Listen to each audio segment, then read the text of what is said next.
In today's story, we follow our hero Ash Ketchum as he heads to the hospital to enter an MRI machine. And I know what you're thinking. This is Yu-Gi-Oh!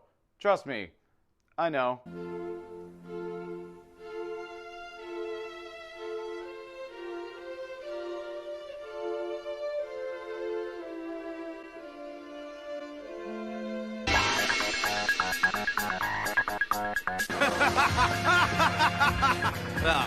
Infect all your family and friends, all my fellow and feature outlaws, as this is Card Games vs. Humanity, and I am that aka Double G. Here with another recap of that Saturday morning cartoon that you know you'll never be able to stop loving. Of course, I'm talking about Yu-Gi-Oh! Duel Monsters. So if you enjoyed, don't forget that sub, that bell, that like, hit up the Patreon if you want to support me, and leave a comment telling me if you also noticed that both of Joey's duels in Battle City only began because someone genuinely recognized him and respected him first. Respect, something that is not well known in this group of friends, as Yugi and Mai are apparently on a date together waiting for Joey to meet them in the middle of town. He wasn't even remotely with them in the last episode, so like, where's Tristan, Taya, Gramps? Is it a new day? Who knows? Joey finally arrives, but is instantly put in his place when he sees that Mai already has 4 locator cards that she got from little kids that she beat up earlier in the day. I'm watching every move you make, little Yugi. Yes, Yugi, you better watch out. Every breath you take, every move you make, every bond you break, every step you take, I'll be watching you. Hey, and Gramps are very upset at Tristan for making them wait because he was too busy hitting on a girl who was still stuck in a hospital, which is understandable as they're already very upset for being ditched by the main characters just in the span of one episode to another. Joey is walking down the street when he's accosted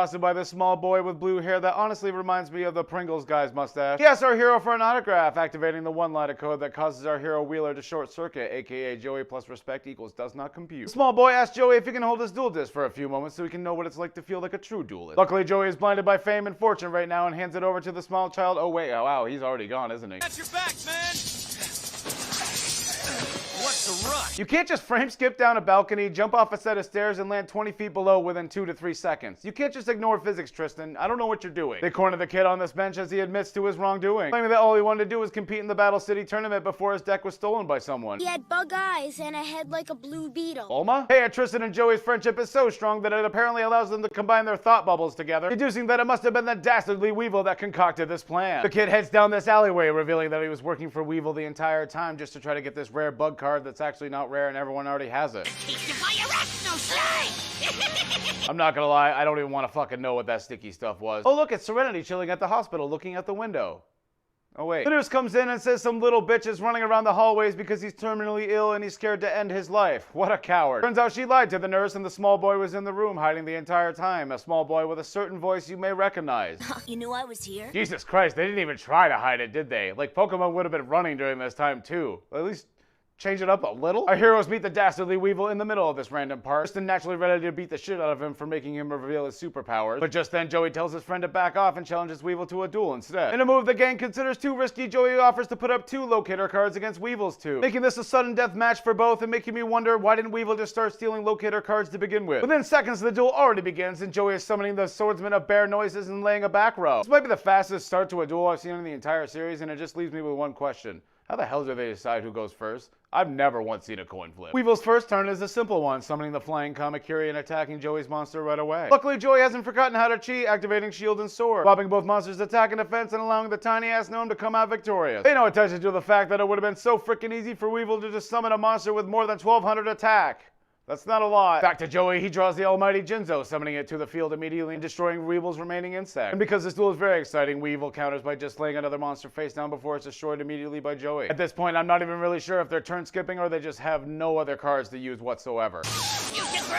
Why does the grossest thing make the cutest sound? This gross-ass monster sucks half the monster's attack and turns it into Weevil's life point, bringing his life points up to a whopping 5,700 after only a few turns of Joey doing literally nothing but attacking over and over again and summoning no other monster. Only about 4 turns later, Joey finally brings out another monster, the Panther Warrior. A monster with an effect so shitty that it needs another monster to tribute just to attack. It can be used to get rid of both Jinzo and the Parasite to destroy Weevil's basic bitch bug. Now it's time for Weevil to get serious to bring out his ultimate creature, the Larva Moth, and attack. Oh wait, I mean the Cocoon of Evolution in attack mode. That 2000 defense, god damn, that's so hard to get over. We head back to the hospital where Ash Ketchum reveals his identity by sheer complete lack of knowledge regarding Yu-Gi-Oh! Weevil just combined some of the most powerful cards in all of Duel Monsters. Okay, you can't tell me that motherfucker isn't spying in on us. Back to the duel, Weevil pulls an Arcana, activating a magic card that doesn't really exist called Reckless Parasite. A card that immediately brings Parasite from the opponent's deck to the field. Something that would require immense setup with a card in real life, but oh wait, this is a strict world tournament, so we're just gonna cheat instead. So he realizes that Bulma must have slipped the card into his deck when she stole the duel disc from him earlier. Making me wonder if that whole Heart of the Cards thing,